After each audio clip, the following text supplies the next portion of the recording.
Welcome to the third place game here. We have an exciting game. This is Rob Rowan with xable.com, and joining me is Tom Hamill. And Tom is on the board of USQRA, and the commissioner, the commish, is with us today. I'm the one to make sure that everybody takes care of all their obligations and does them correctly.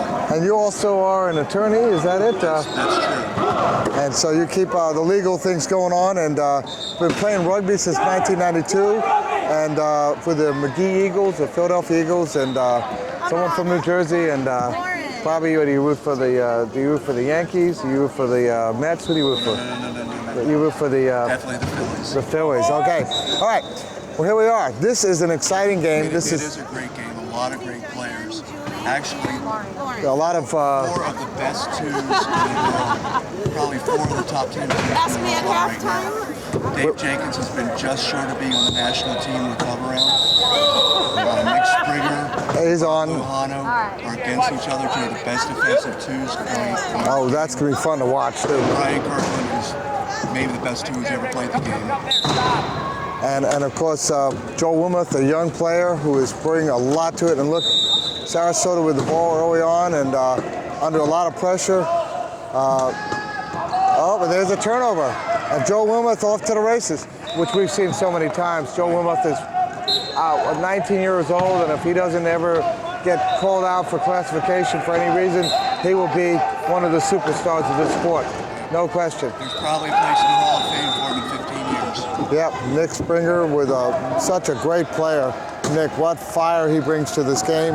Pass to DJ Jenkins over there for a score, and we're tie game. While we're calling the game, we're going to have a little conversation about the fact that Lakeshore is in this game, which everyone expected the number one seed Lakeshore to be in the championship game. And that was an exciting game against Texas. And look at Joel. Look at Joel go. There's not much you can do once he's going. I have to think Joel was in the top 5 fastest players in the world. And that's my guess on that. I know Shimakawa is certainly the fastest. But what do you think? Will Grove from Portland would be up there. Well, there's another Japanese player that I've heard about that's supposed to be just as fast. And Ian Chan's fast. Oh, look at this pass. DJ, does he corral it? Yes. Well, that was some pass. Mike Whitehead. And, you know, again, Mike was doing color with me for the first part of the last game, and Mike, Canadian team player. Look at Wilmoth. There's a score. Yeah, I don't think this is going to be a close defensive battle. Although they're both good defensive teams, but the offense on both of them is there goes Nick. as well. Nick. Mike Whitehead is a hard hitter, and he's fast as well. Probably not among the fastest. Not even the fastest Canadian in his class. But he's a very smart player. Oh. So, I mean, the way to get the ball to his players. Well, you know what? Remember that Canadian team? That's the Canadian team. Oh, there's a turnover. DJ with a bad pass. It wasn't high enough to Nick. And Joe Wilmoth with the ball took it away. And this is going to give him a 2-point swing. Timeout, Lakeshore. Lakeshore's first timeout. At least Cover-Round made something with that by getting the timeout. But it wasn't at least a runaway. Yeah. But they can't afford turnovers with Lakeshore. Lakeshore is just such a great team. And now, actually, 2 surprise teams in this one. Cover-Round came from the 6th seed, upset Denver, the defending national champion, to move up. Lakeshore, for the first time in 10 years, not in the first place game. And I'll tell you what, if you had asked me what I was expecting to see, I was expecting Lakeshore to be in the championship game, and I think everybody else was. And that game against Texas was a humdinger. It was. Maybe one of the better games, probably the best game of the year so far. Maybe one of the better games ever played in quad rugby. I'll tell you what, the Texas brought the fire. Look at Bob Luhano with the ball, trying to find his way through. A lot of pressure there. And we have a reaching in foul, and is it on Nick? No, it's on Mike Whitehead. Well, you know, it's hard to call a legal use of hands on Nick Springer without any hands, but he gets called for it, and so does Bob. Having the two out of the 3 quad amputees out on the court at one time, Boothby being the other one. Look at that nice bump throw in by Bob. is, I never put him in the same classification because he's got so much of his forearms and stuff like that. Yeah. There goes DJ. He's got to be smart here. He cannot afford any turnovers. He sees Nick on the ring, Nick with a nice pick, and there goes DJ for the score. Nick saw that he put himself open for the pass, saw that he had the pick better, and took the pick. Okay, it's 4-3 with 5 minutes and 50 seconds left in the first quarter. And there goes Brian Kirkland, another monster on the court. Mike Whitehead trying to keep up with him, but once Brian gets going, you do not have a much... Hard to get that extra push to get in front of him. Yeah, old country boy there with a lot of power. As you said, one of the greats of this game. We look to see Brian bring gold back with the U.S. team with Joel and Nick. And I mean, like I said, and here's his opposition right there, Mike Whitehead. And we've seen so many other ones. Erica Schmutz out there who's another Canadian team person. Ian Chan, another Canadian, out there on the court. And Shimakawa for Texas, playing for Japan, right? That's right. You need a bottle? Players come here because they want to play with the best and play against the best, get the best competition. It costs the team $500 to have a international player play for them. $500. I didn't know that. And that money actually goes to the development of American players. So it goes to the development team for the U.S. QRA development team. That's a nice way to do it, but on the other hand, it brings such excitement to the sport. So it's a win-win, I think. But on the other hand, you teach these guys how to play against America. They're learning to play the clock, which is going to be instituted, and Liz Babahano for a nice score. Because I don't, really the next year we'll see that changeover, hopefully. It is on the agenda for the IWF for international. So what do you do as a commissioner? What is your job title? What does it mean? I don't have what you've got. It's a lot of how the league is set up. All the seedings, the top 20, where teams fit into the different sections in the regions. That all comes through me. Player transfers, they have to be approved by me. Good person to know here. And an honest person, so you don't try to do any bribes. 6-4 is what it was. Yeah, but for some reason, All right. just changed the score. So we're, this is exciting quad rugby here. We've seen, I don't know if you watched that Michigan-Tampa game, came right down to the wire. Tampa pulled off a win there. That was exciting. Can we go by this score because I don't know why this time. We have seen... The correct score, yes.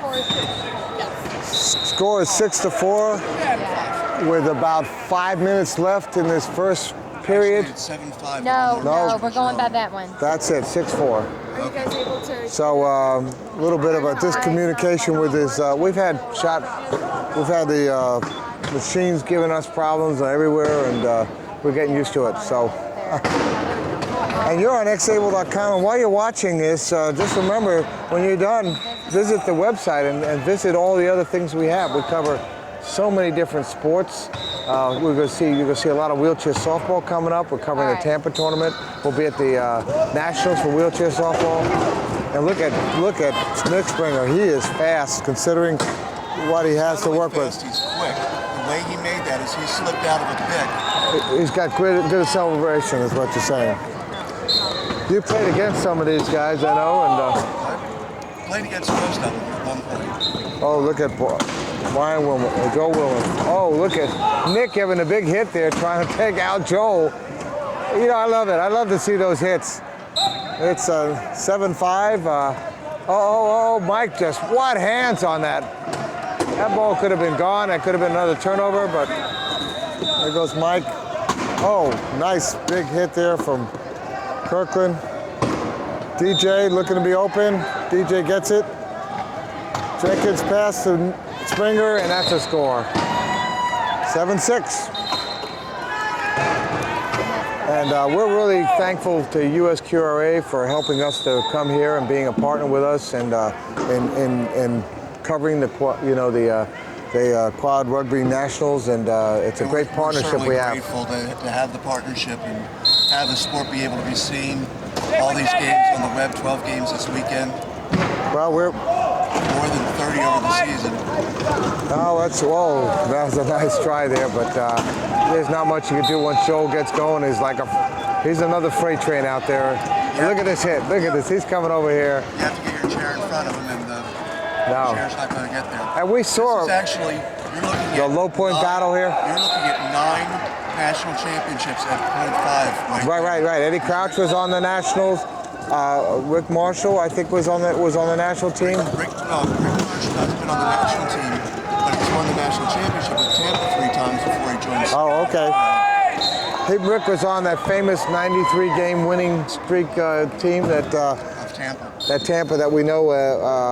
We ended up. Wayne Romero said that he was on the team that finally beat him. Right. So that was. They don't like to talk about that 94th game, but look at this, Bob Lojano. Can he pull it in? Yes, he does. And look at Mike Whitehead trying to cover him off. Back to Joel. I mean, Lakeshore is. One thing, I know that they were real disappointed, and I know that their attitude is they are not going to lose another game. That is where they're coming from. And Sarasota has come out with such heart to beat Denver, which was the number 3 seed, number 3 seed. And they've showed with 4 men out there, no substitutions. It's just they good. had a shot at beating Portland to go into the championship game. It's a real close game there. It was a close game. Tough loss for them. And they played well against this team in the first game. They made it close. They stayed with them for part of the game. And there we go, Bob Lojano with the score. And we're 10-8. There are no slouches, no players. 3 minutes. Here comes Nick Springer. Look at him go. A lot of banging out there. But you expect that when Lakeshore's out there, you expect the bangs to happen. And we have a turnover. How did that happen? I missed that. There goes another turnover. 11-8. Ed Hooper there on the sidelines. He's thinking, you know what? Team can't do that. They cannot make those turnovers because that is how Lakeshore wins the games. There's DJ out there and Rick Marshall trying to block out Joel. And there's a turnover. He was in trouble. He got caught on the line. He had no way to throw it to. That would have been better to call a timeout there, but there goes Joel for the score. And now we have a 4-point game. And I'll tell you what, Lakeshore is just so strong, so tough.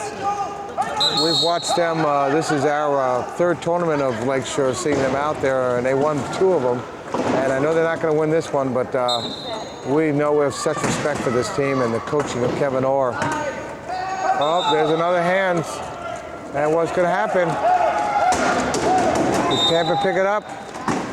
Nope. Ryan Kirkland picks it up. Another turnover and a timeout for Lakeshore, and that's their second. His way in there. Brown thought that it was knocked loose by Lakeshore. They thought it was going to go out of bounds on Lakeshore. They're going to have another inbound. Brian got down there and got it. It was in a bad position. He called the timeout. Nice use of the timeout by Brian. That's it. That's heads-up play by Brian with his long arms, able to snatch that ball from the jaws of out of bounds. The Hub-Around players really thought that they had that blocked, so that shows that you never give up on a play. You just got to keep going at it. We saw that in some other games where I think we saw with Hub-Around where they thought the ball was safe right here, and then I think Lakeshore did that to them before, snuck in for one. Whatever happens here, these two teams have played so well in this tournament. A lot of respect. The Gunners coming out here, they haven't played together as much this year because of the injuries of David Jenkins. They lost Joel Post for their low pointers. Mike Whitehead has had a lot of stuff that's had to do with the Canadian national team. Right, he played for the Canada team at the Demolition Derby. They didn't go. Hub-Around didn't go to the Demolition Derby. They didn't play at Knock-Around. No, they didn't play at Knock-Around. Yeah, they did. But they really didn't they didn't go to Best of the West because they didn't have an opportunity to have Mike for any of these tournaments. No, that hurts. Now's when they really got to dig deep. Give it to a low pointer, yeah. This game could get away from them real quick. I know. Look at DJ trying to maneuver against someone like Joe Wilmoth, and Joe Wilmoth Almost had it up and back on that one. He lit over and back. And there was DJ with a lot of thing. I mean, good use of the give and go to set that up, and good work by DJ to get down the court. They need to give the ball to Nick more. But he's doing a lot of picking, you notice. Okay, what do we have here? Lakeshore with the ball still. And it looks like they called a penalty on DJ, and he's going to sit out a goal or reaching in. Wow. Well, this has been a great tournament. I think U.S. Curie has a lot to be thankful. Louisville has been a great host for us. They have been, actually. This is the fourth year they've hosted for us. We're going to be here next year, but in a different venue.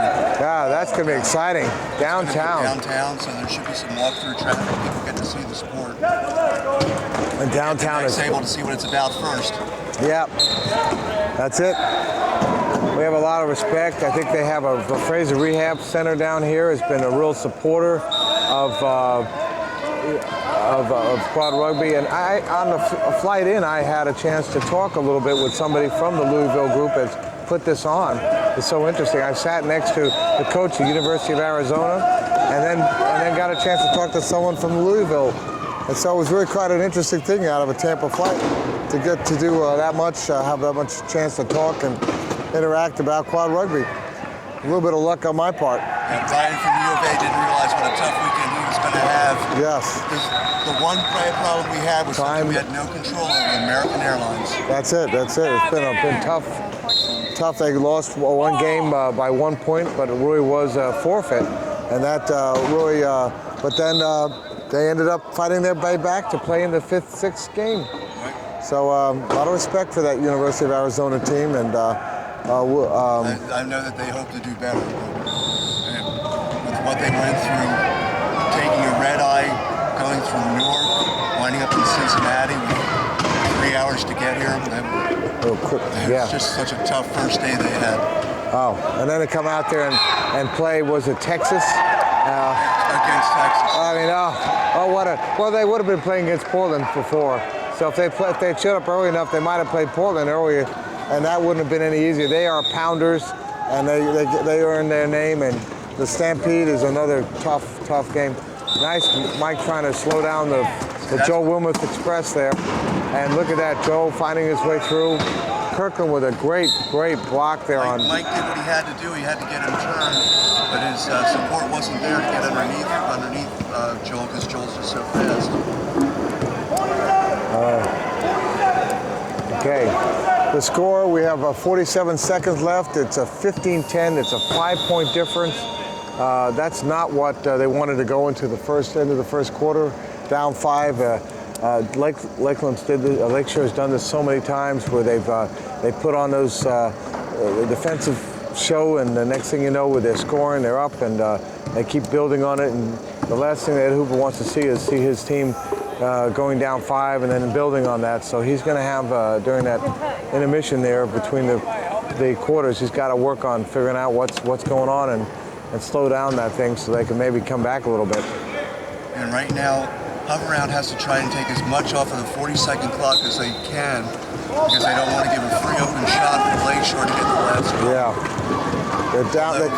Nicky out there on his own. Look at Joel. Got to score because he can't really protect the ball that well. 31 seconds on the time clock. Now they're in a position to take it down to the end of the 40-second clock. 26 on the time. It's a 4-cent differential. 4 seconds. And what are we going to see here? Look at that zone defense. That is a tough zone defense. And DJ scores with 20 seconds left. And we're going to see Lakeshore try to take every bit of that 20 seconds off the clock right here. All right, let's see what kind of defense Sarasota has. Oh, we may have seen a turnover. Yes. Oh, wow. Ball window for Hoveround now. They should be able to get a They've got 15 seconds. Well, I'll tell you what. That Hooper's saying that's one, and let's see if they can get the other one back. If they can get it back to 3.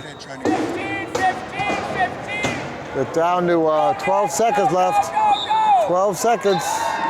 12 seconds. Look at that nice block there.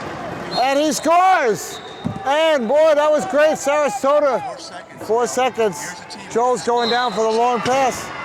Here goes the bump. And a long pass to Joel. There's the bump pass. I don't think it's going to work. Mickey's got a shot at it. And there it is. There's the clock. 3, 2, 1. And nice defense. At the end, 15-12. Tough, Sarasota. Mickey getting the paw on it down here was enough to make it a tough pass for Kirkland. All right, we're going to take a break here at the end. Just you're on xable.com. Be back for second.